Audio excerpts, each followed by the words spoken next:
Woo, the Golden Stallion, the man of tomorrow, Savzu, the rated R radio star, here, Dr. Brian Sovryn, here, with a very special real-time Sovryn, one that I am very excited to do, and one that I think will be one of many. Might not be 7 of 9, but, we can't win them all. but one of many, and that is, I am being joined by none other than Sek McGora of the Agora podcast. Definitely one of the finer minds in the world, in my opinion, and easily one of the finest friends anyone could have.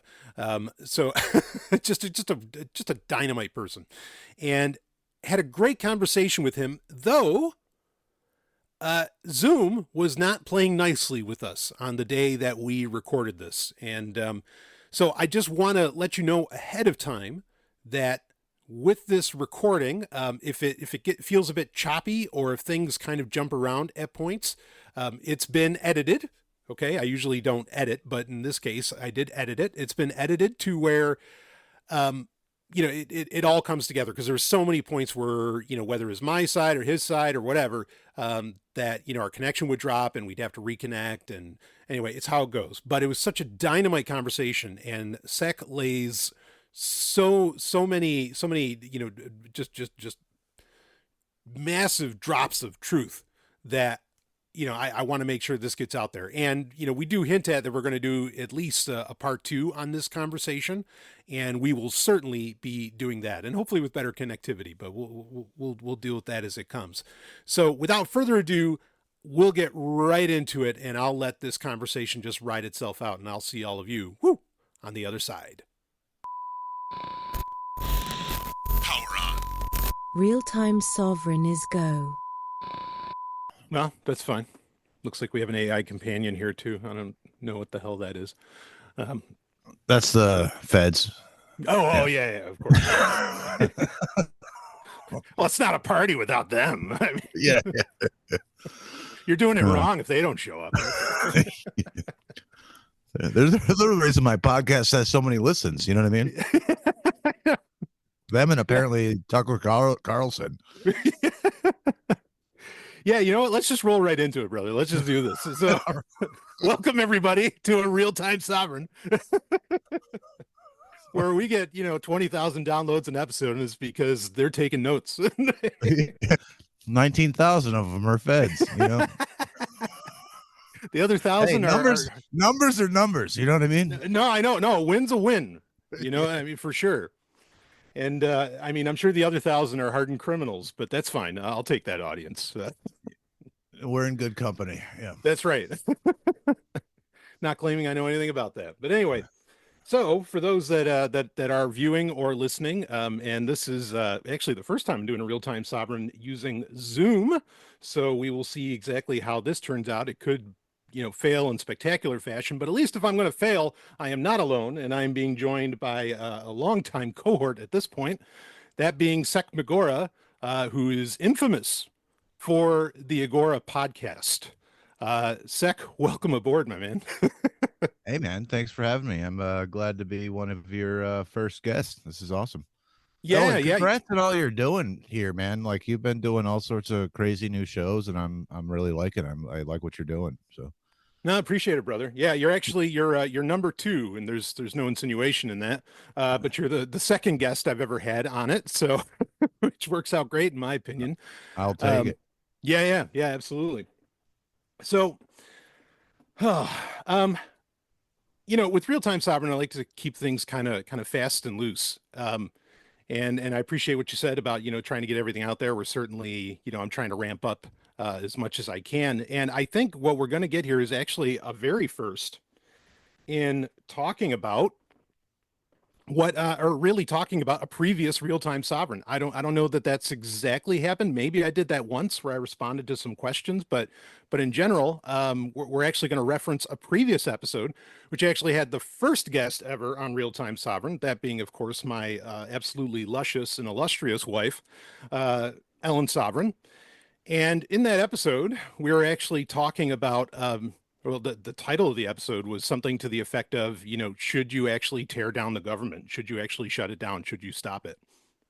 And kind of my premise within that was, like expending your energy trying to put an end to government is not only a waste of time, but actually potentially harmful to many, many, many, many, many, many people. Not just harmful, potentially very lethal, because you would be creating vacuums in power that I don't think most people even know really exist. And maybe by design, we're not supposed to know that they exist, but regardless, that is what would happen.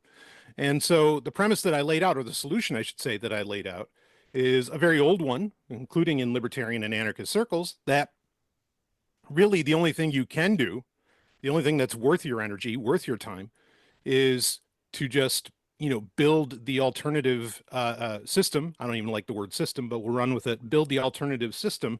Um, instead of trying to tear down the one that exists, just build its replacement, or at least on a smaller scale, perhaps. So you had some thoughts on this, Sek, and I know you listened to the episode, and you talked about building a new world, actually in the Discord channel for Sovryn Tech patrons. And I wanted to get into this. I wanted to talk about this with you because, and the reason why is I feel like you're one of the people that is doing exactly what was discussed. I mean, you are like building your literal, like almost your own alternative world, um, where you're at, and you're somebody with the knowledge and the means, to make that happen. Um, I mean, what were your thoughts on that conversation, on all of that, and then kind of, maybe you can get into what you were doing or what you're doing. Well, thanks. I appreciate the kind words. And that was a great conversation between yourself and Ellen. I couldn't agree more with what you guys were saying. Right on. And your boy Bucky Fuller there, there's the old quote, Yeah. you don't create a new reality by fighting against the existing model. You build a new model that makes the old obsolete. And I think that's true for, at least from, in my opinion, both on a tactical and strategic level, but this is also true on what you might call like a psychic level. I don't mean in the sense that I have some sort of form of ESP, but I mean just for your own mental health, so to speak. And I apologize if this is a rough example for some, but like my father is a very abusive person, right? And for a long time I hated the man, right? And I'm using this example because this is going to point to what I'm getting at. And I just hated the man, but after a long time it started to occur to me that I was spending a lot of time and focus and energy hating someone. And there's the old quote where the best revenge is to live your life well.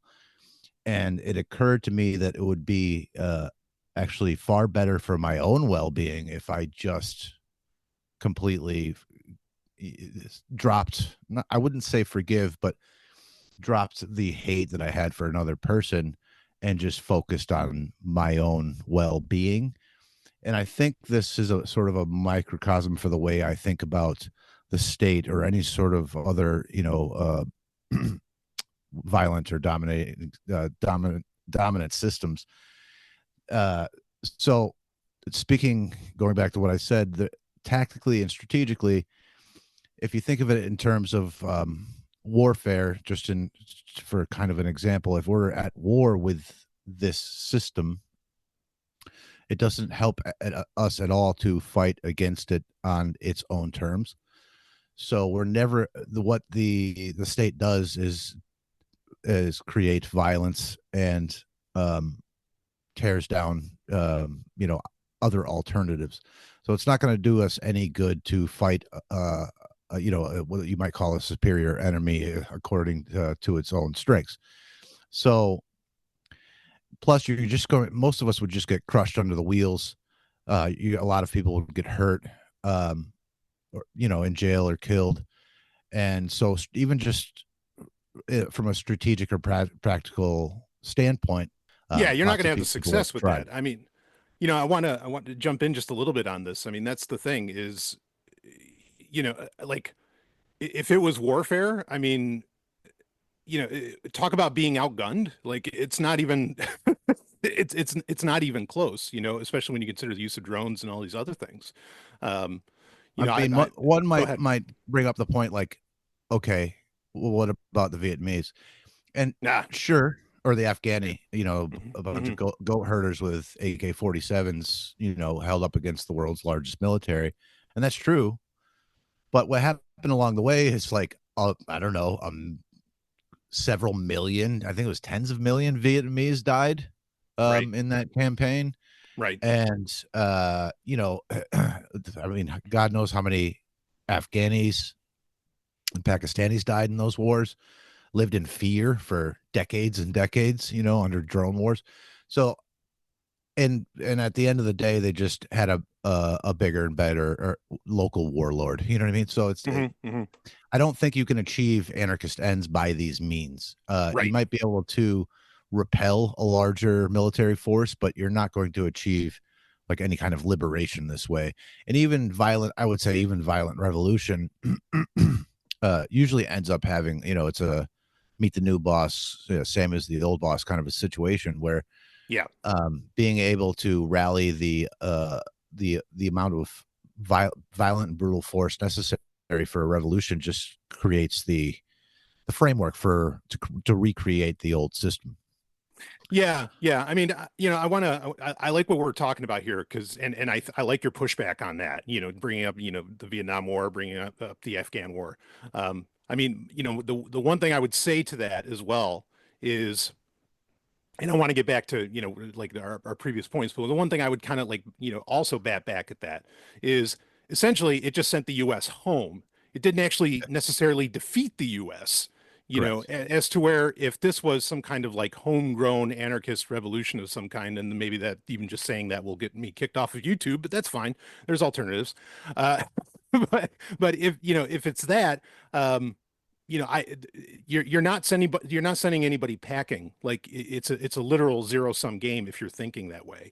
And I think the results would be the exact opposite and may even end with the use of weapons that have the big N on them. And so yeah, I mean, I get it, and I think it's a fair point to bring up. At the same time, I think the results would be very different if it was, on, shall we say, domestic shores. So, Yeah, I would kind of agree with that. And even if sure. you're successful, if you do kind of a cost benefit analysis, it's like you're going to spend a lot of lives, a lot of resources, and a lot of Hmm. firepower for a maybe. Do you know what I mean? Right, So, right. so yeah, you're going into a maybe, and meanwhile, you could be just building your own reality, your own networks, and your own infrastructure, like in your own life, and this has immediate benefits um, to you or to me right now in the here and now. That doesn't require any sort of lofty sacrificial sacrificial goals or some dream of a utopia someday. It doesn't require any of these things. It doesn't require tearing down these sort of systems, and it benefits me right now, and hopefully builds the future I want to see. And there's something to be said for like I don't know how to articulate this well, and my best example is talking about like my abusive relationship with my father. But when your focus or method is tearing down what exists, in some sense you're still like you're defining yourself by your relationship to that thing. Yes. So instead of defining yourself by what you want to see by doing it and putting it into practice, you're defining yourself by what what you're against, or your desire for destruction. And it's kind of in some sense you bring back what you put out, and Right. that's never served me well, I guess we'll say. Yeah, I mean, it's the old saying, the first rule of the fanatic, you become the enemy when you become so obsessed with them. Yes. And I think that's very true. And in some ways, I would argue I've even seen it. One of the big, in my opinion, I've always felt that libertarianism, or like anarcho-capitalism or things like this, that had a moment in the sun. I want to say from like 2010, or maybe if I'm going to be generous, from like 2008 to 2015.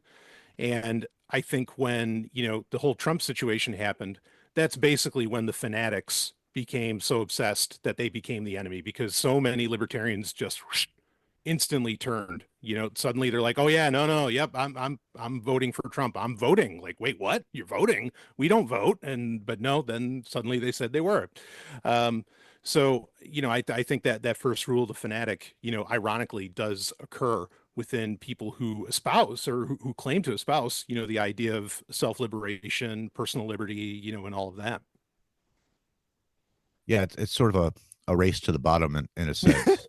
You know, you want so badly to see results that you just give up. You almost give away the part of yourself, the reason why you started doing these things in the first place. Right. And I don't think that's true of every person that sort of lived through that time. Sure. I think a lot of them just walked away, and the ones Yep. you're seeing are the ones that are left. Yeah. Um, 100%. yeah, I think that's very true. Because I was one of those people. And Sure. yeah, it's sort of a race to the bottom when you want it so badly and you're willing to do anything for it. Um, you're going to eventually become the thing that you hate, like we said before.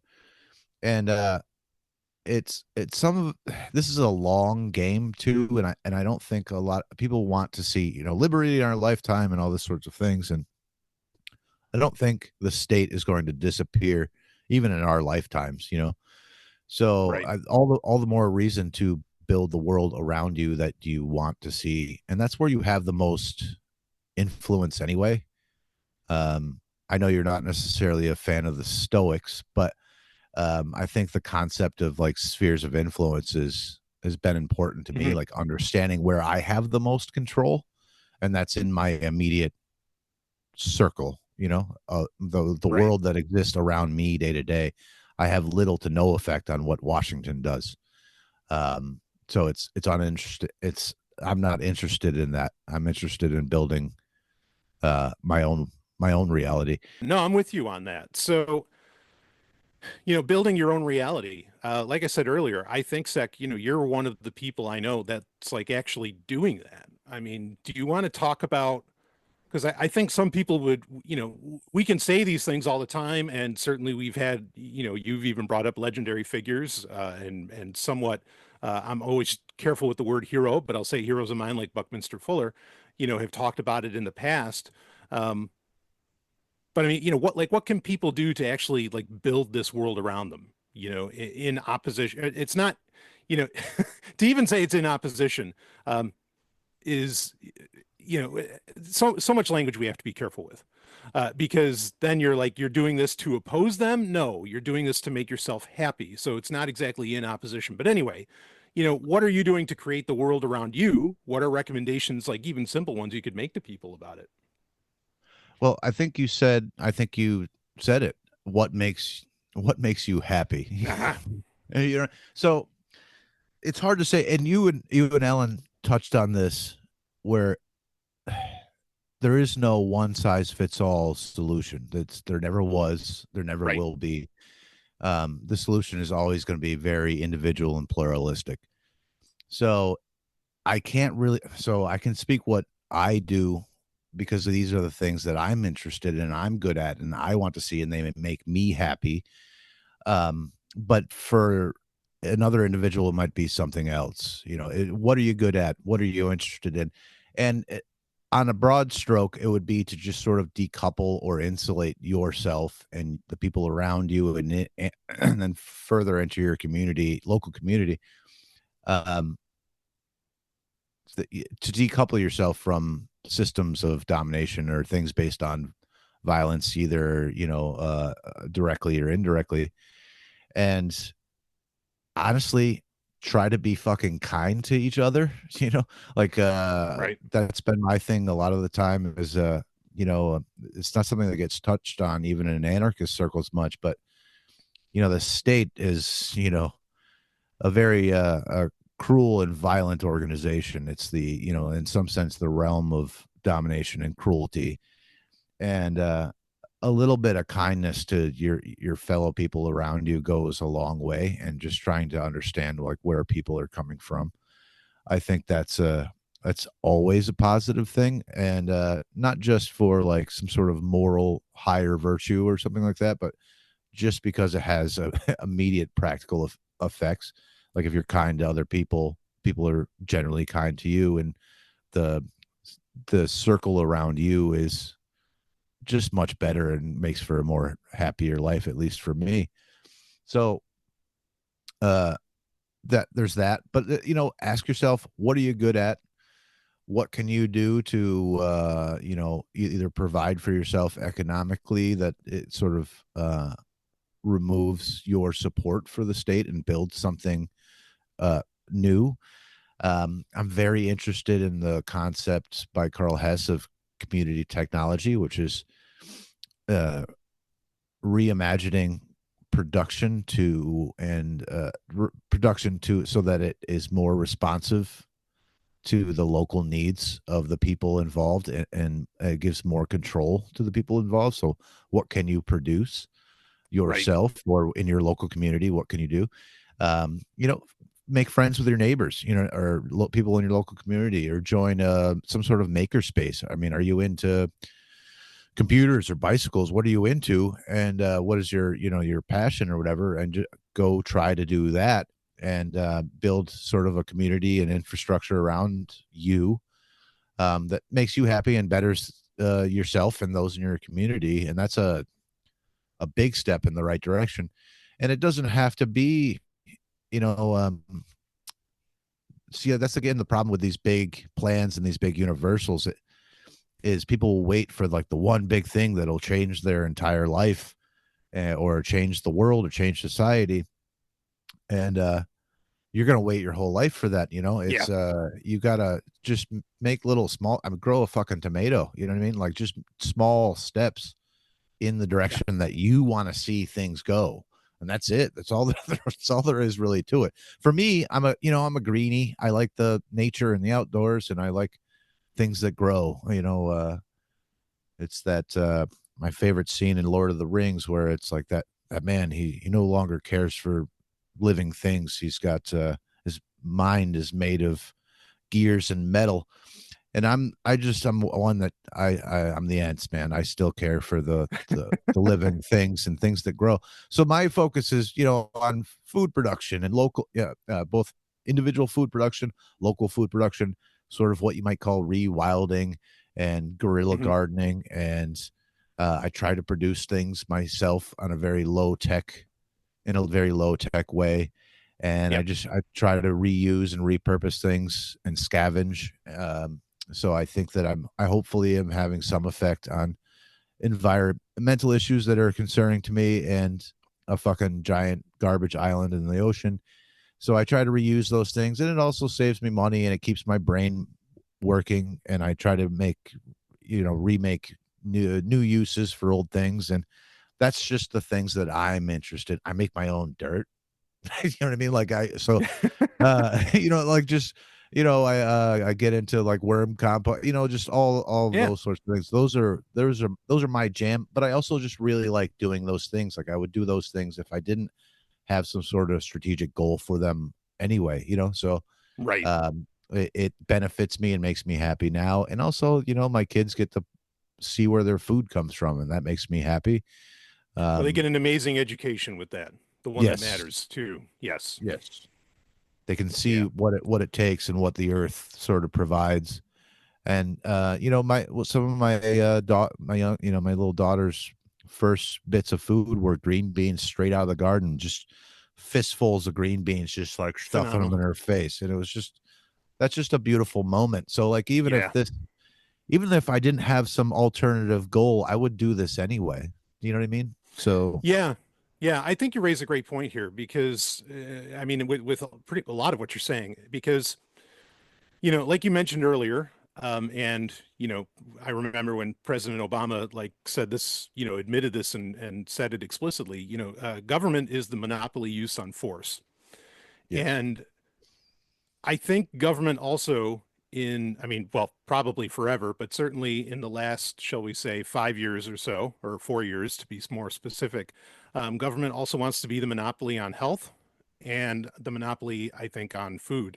Um, and there's varying, we could get into entire side tangents around a lot of that. Um, and I think those are in some ways, like great places to start to build your own world is to take control of, your own food sources and, your own sources, shall we say, of health or, your own health in general. Because when you can, I think when you can start to, harness both of those for yourself and somewhat by yourself or with a smaller community, you find just how little you really need a lot of what government seems to be offering you. And So both of our go ahead. wives are, sorry, I didn't mean to interrupt you, No, but no, please. both of our better halves are chemists, right? So Yes. I should have mentioned this. We're super into plant medicine over here. So Right on. Yes. my wife is a chemist, as is yours, and she repeatedly says that the compounds that they've used in these medicines, they've just synthesized from plants that mostly grow wild. You know what I mean? Right. Like they're compounds that exist in plants that are probably in your backyard yard that you might be spraying with glyphosate at this moment, And so a lot of this you're absolutely right that a lot of this medicine sort of ends, just keeping yourself healthy with a good, diet and good food, sort of eliminates a lot of the medical or the pharmaceutical industry. And just learning a little bit can go a long way. And it's not wacky voodoo. Like I said, a lot of these compounds that exist inside of these like usually wild plants that grow, a lot of them grow in many different climates too. And what the pharmaceutical companies have done, and not for every, the pharmaceutical companies have also created like medicines that we probably couldn't create at home.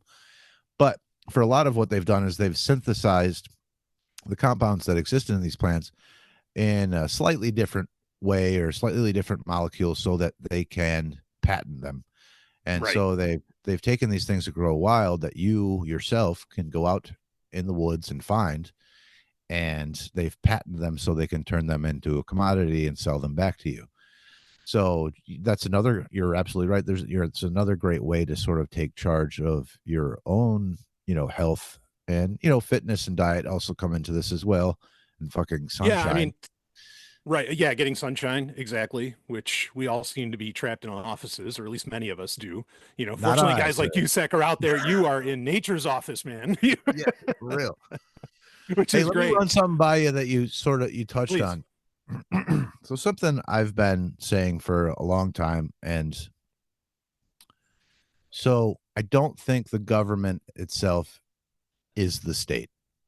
Okay, so the state is a monopoly on the legitimate use of violence and law within a geographic location, correct? Right.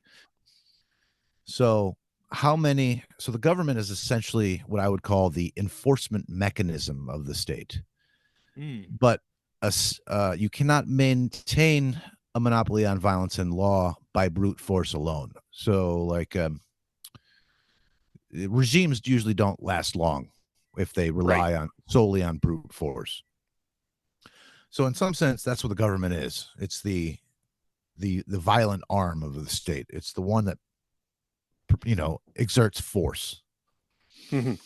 So what I would call the state would include the government, but it is not just the government. I would also include things like corporations, financial institutions, media. Pharmaceutical and health companies are corporations, so I would include those as well. Think tanks, even, I would say. All of these things are necessary. This is why the government isn't interested in, like, let's say, shoe production, because it doesn't really matter. That would not give them any extra ability to control populations. But it is very involved in very specific industries and have a very cozy relationship with, like you said, food production, health, water, communications, certain kinds of high technology, and the financial system. So all of these things, I think, combined with the government, that is the state. The government is and this is sort of not dissimilar from what you might like a Marxist class theory, where the government is essentially enforcing the will of like big business and corporations. So I just rambled a bit, but I would widen the category of the state to include the following, what I said before, financial institutions, corporations, media, education, think tanks, and the health system. All of these things are required, I think, to maintain a monopoly on force and violence. And I think if you look throughout history, you'll see this repeat itself over and over again. There's a reason Rome built aqueducts and controlled. Right. And this is the reason the early states controlled food production and the priest class. You know what I mean? Exactly. Yes, you just hit it. Yeah. So you'll see this right now. It's corporations, but in previous incarnations of the state, it was kings and priest class, or this in Soviet Russia, it was governments and bureaucracy and the Politburos. But so the what fills that those spaces differs over time and space, but right now it's corporations and the like. Yeah, no, oh boy. I love what you're saying. I agree. And I love that differentiation and that precision in terms, because the concept of the corporation especially is, in American history, like that wasn't always something that wasn't part of the program, right? It wasn't a part of the original Constitution. Not that I give a shit about the original Constitution. I totally agree with George W. Bush that it's just a goddamn piece of paper. Like, and I'll wipe my ass with it anytime. But so when the concept of the corporation, ended up becoming a thing, this idea of corporate personhood within all this, I think an interesting thing kind of occurred, in that America itself, separated, like the concept of the separation of church and state, right? Now that's something that is very, I guess I would argue, very fundamental. And it's not something that anybody's really had to fight over, because most people basically just get along here. It's not like Ireland and Northern Ireland, we're not talking about the IRA and all of that business. Where, yeah, right. So, religion isn't so much the problem here, but religion, there's the old saying, war is the health of the state. Religion is also actually a major part of the health of the state. And the reason that it is that religion very much handled the role that right now, I would argue, that the pharmaceutical industry, the technology, as in, like the tech giants, Google, Apple, all of them, these roles that these businesses have kind of like filled in, the idea of, even just like connection, the communication endpoint, the health industry, which before, what did you do? You prayed to God pretty much, please heal me from whatever this is. But now you're looking to Pfizer or something,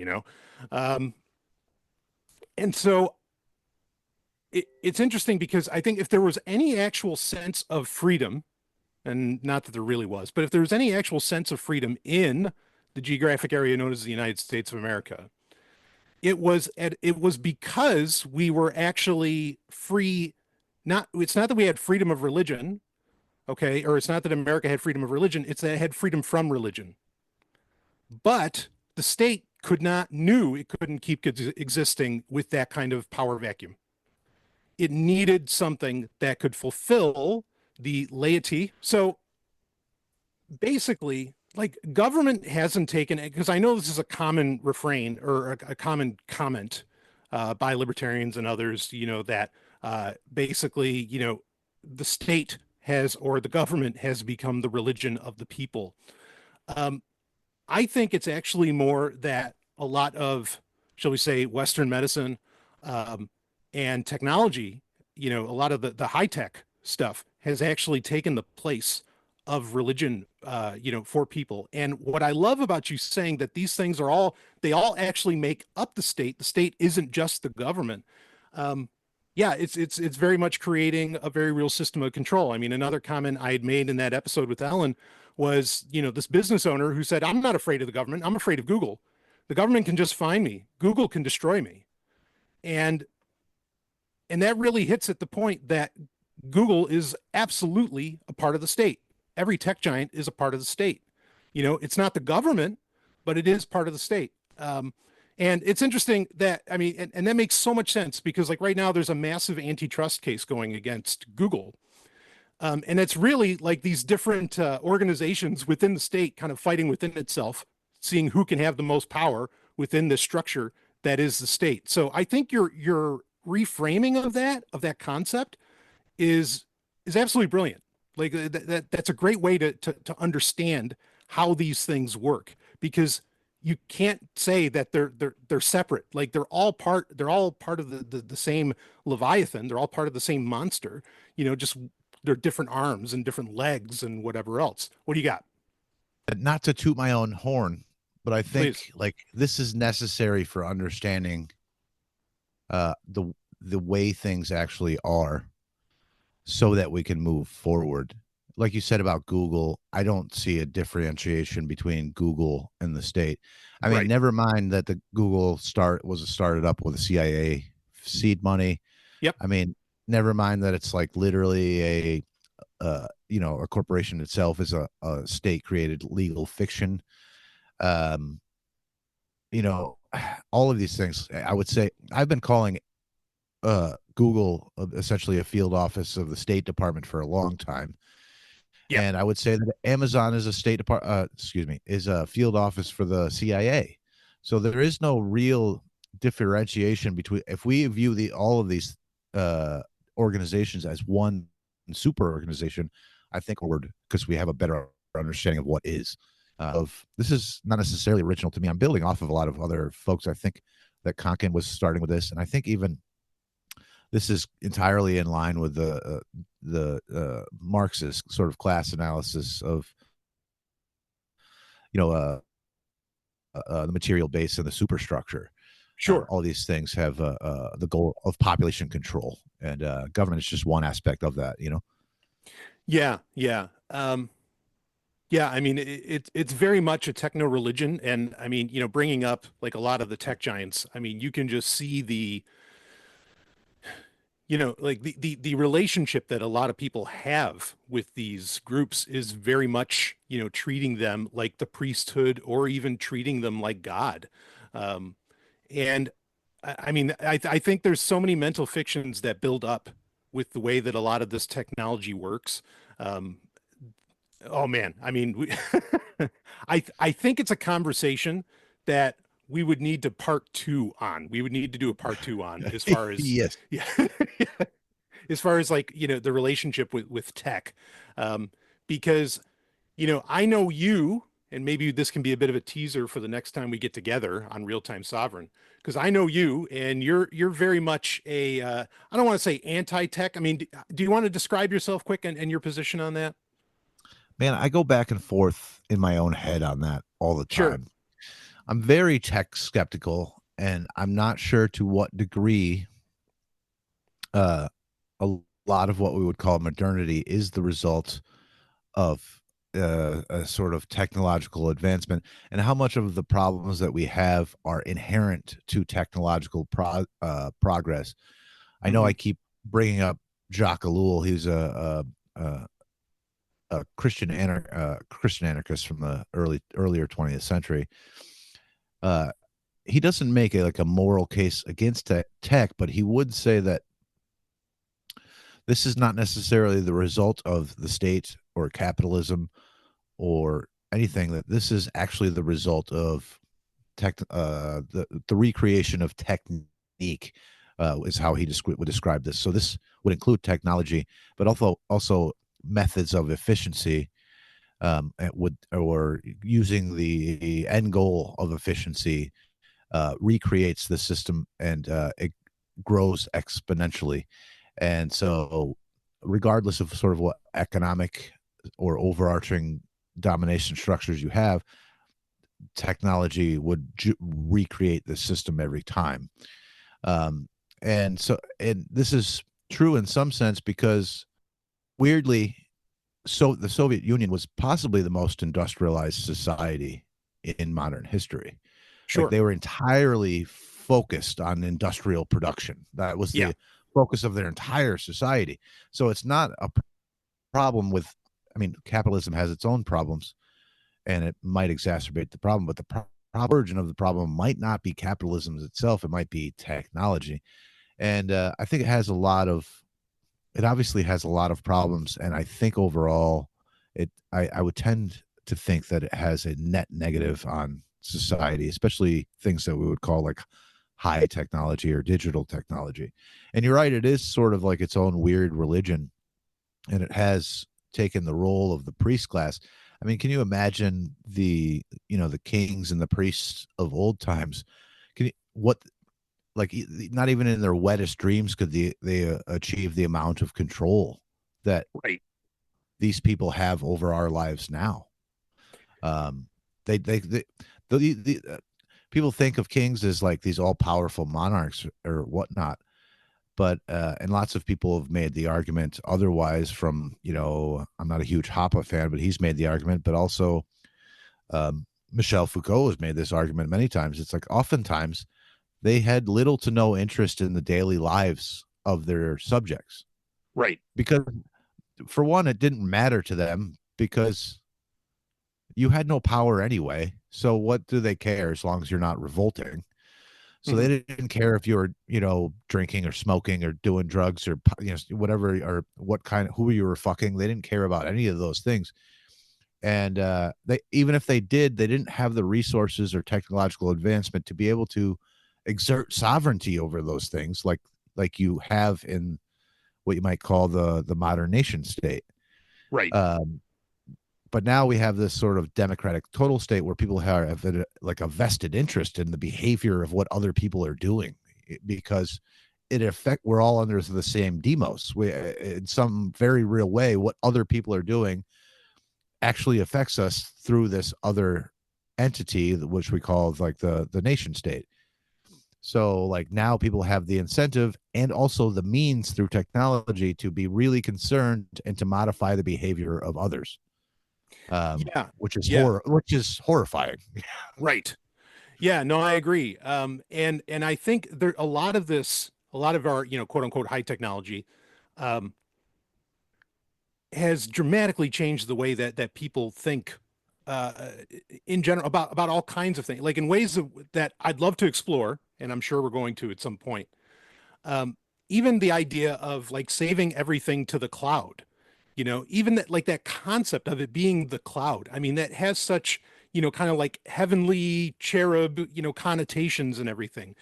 So much of I even feel like a lot of the language being used is akin to, religious language for, a lot of the tech that we use. I mean, really, Signal and Telegram have, taken the place of the confessional, in my opinion.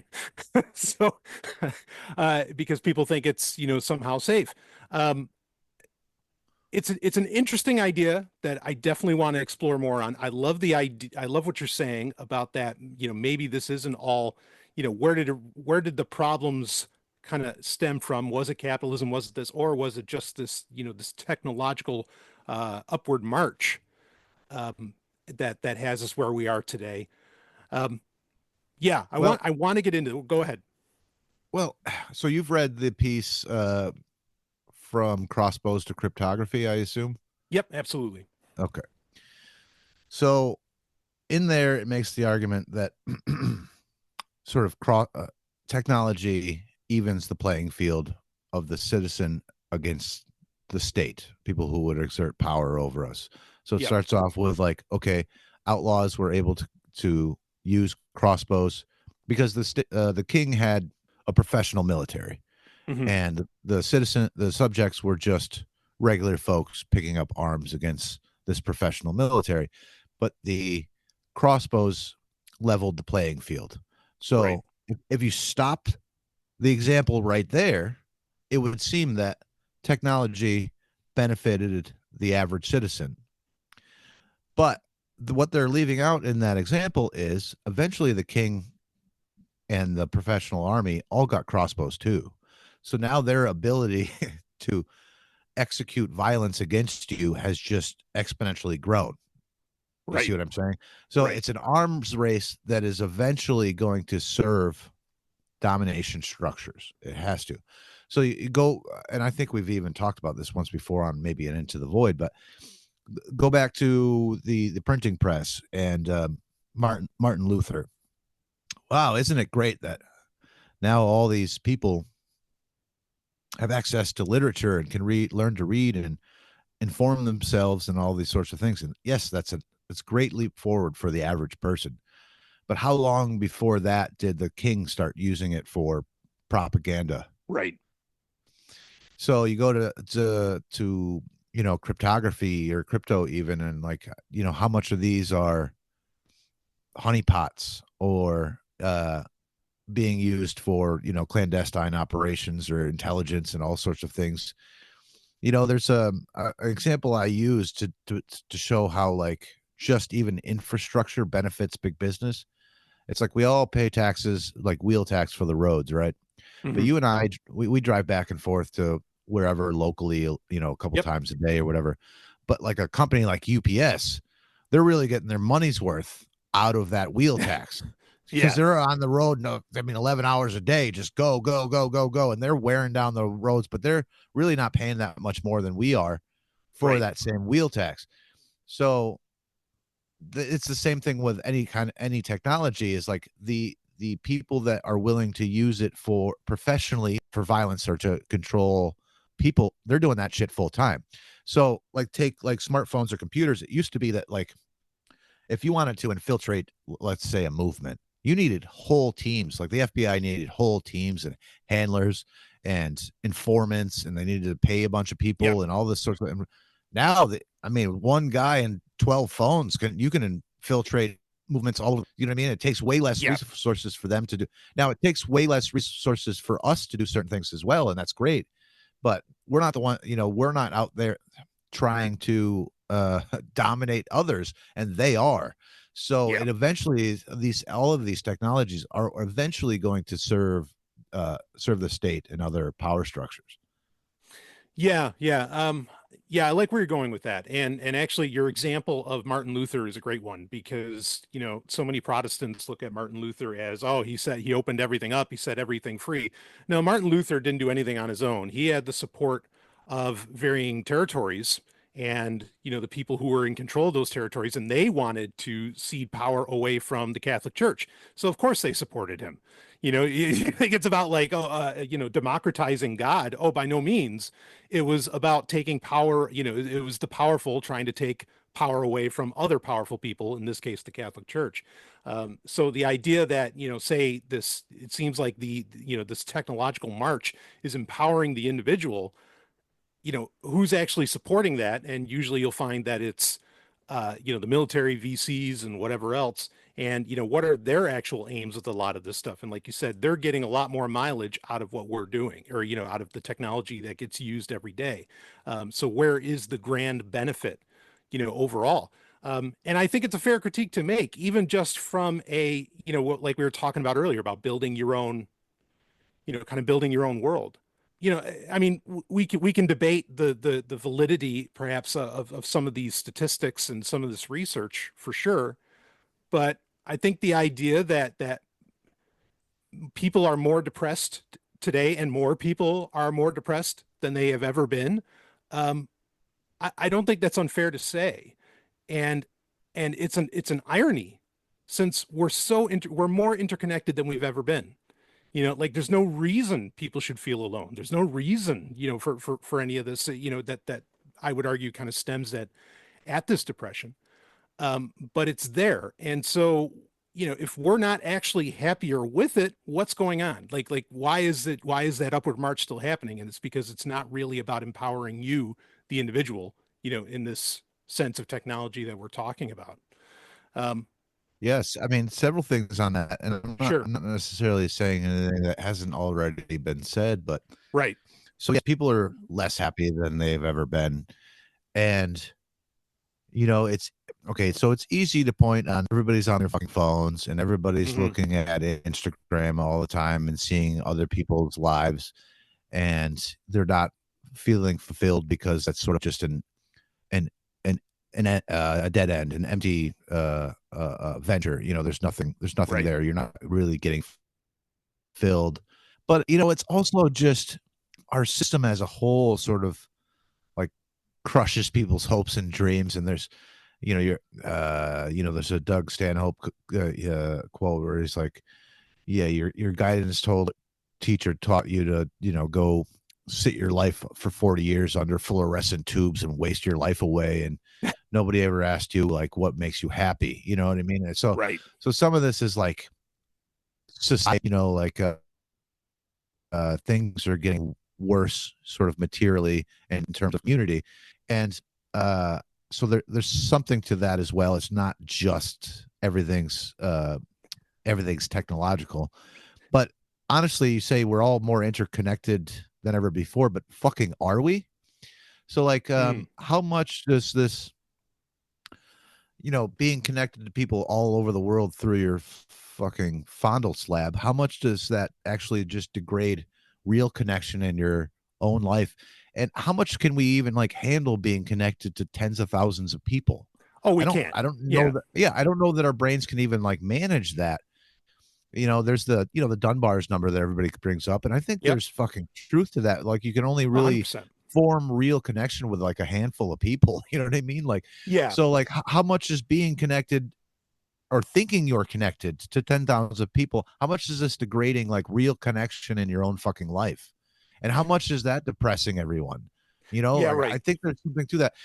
And so like there is real benefits to having all the information in the world in the palm of my hand, and being able to get a lot of things on demand. And there's real benefits to this technology, but on the net, is this causing more harm than good? And Hmm. the more time goes on, the more I think it's actually a net negative on us as humans, for a lot of different reasons. So but I'm not sure. I guess in the end we'll see, but I don't know how to. It depends on what metric you're measuring on. It's like, Right. yes, we're more affluent, but we're more empty and dead inside than we ever have been. You know what I mean? So at Yeah. what cost? Do you know?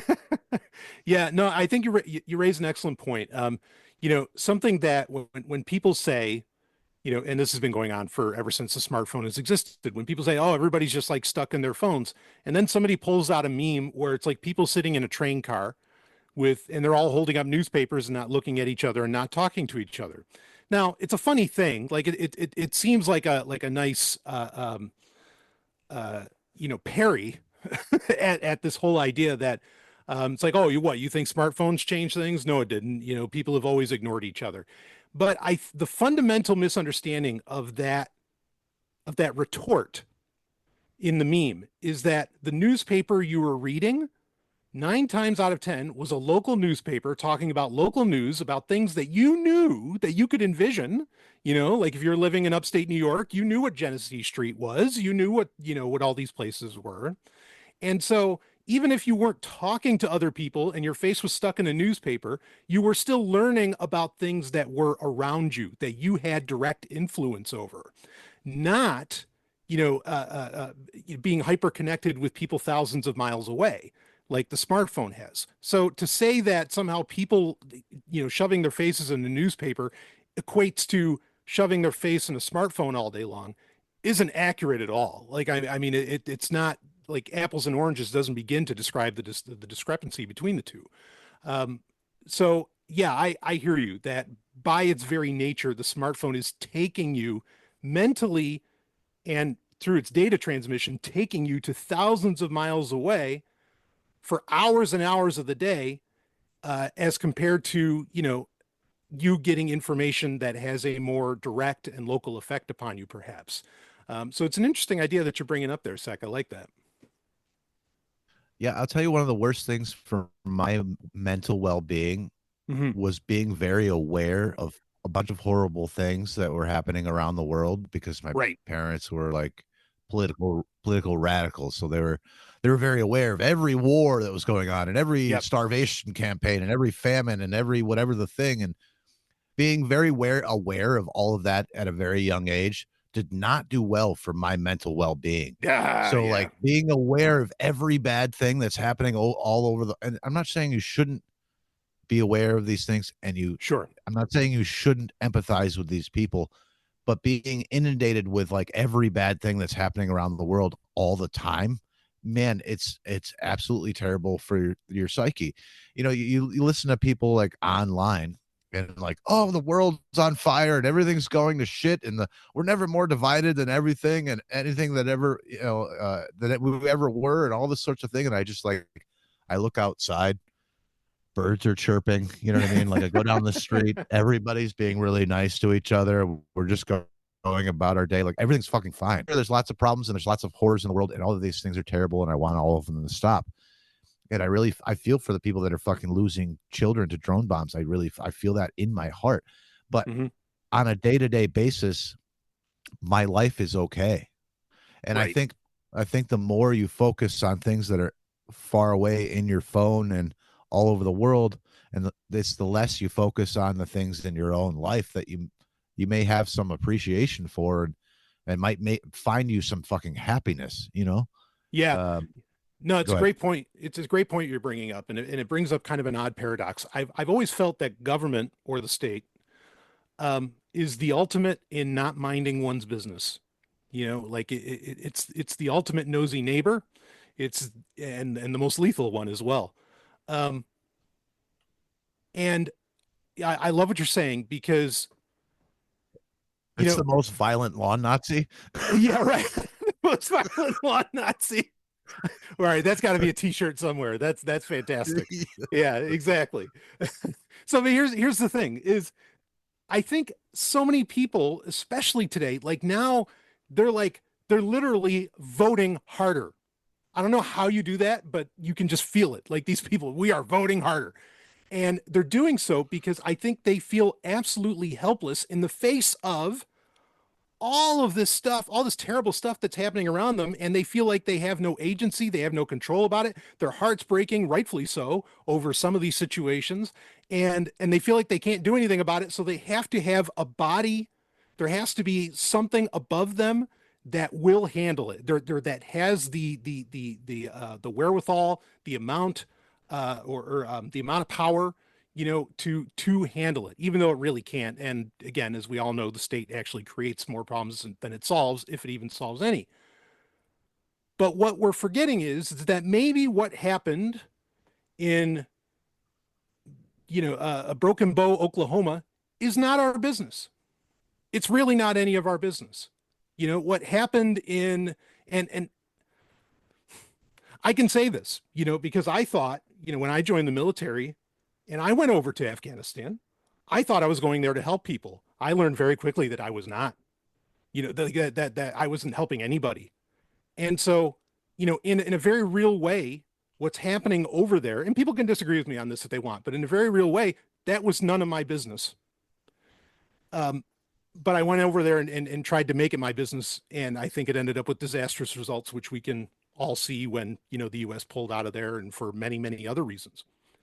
So yeah, I really like what you're getting at here because, again, like this turns us all into nosy neighbors, and we're, we're thousands of miles away and we think we need to do something. And so we believe in some kind of, again, government body that maybe could solve it or whatever, but actually it's just going to make the problem worse. And Yeah.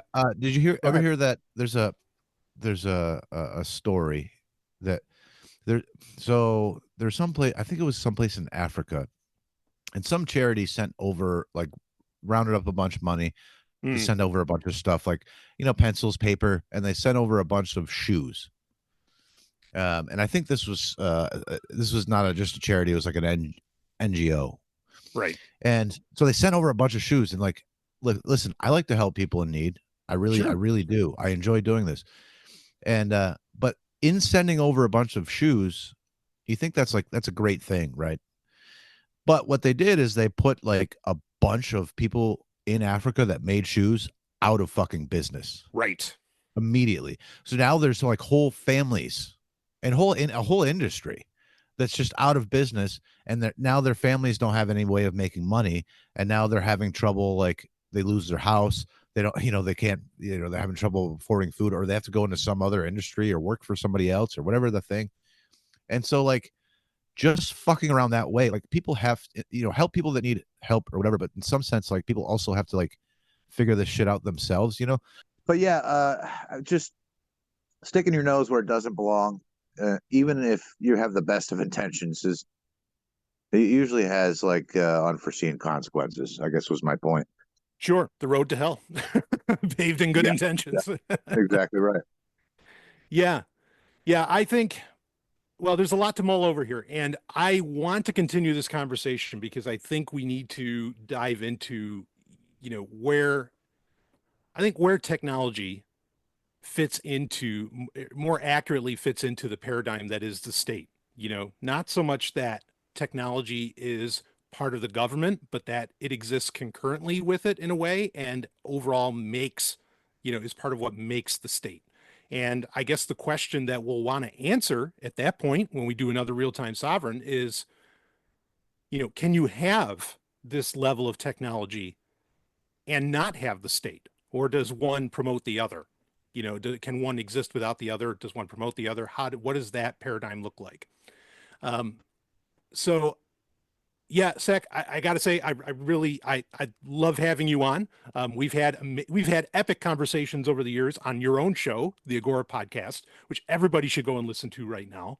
And also on our sub series of Into the Void.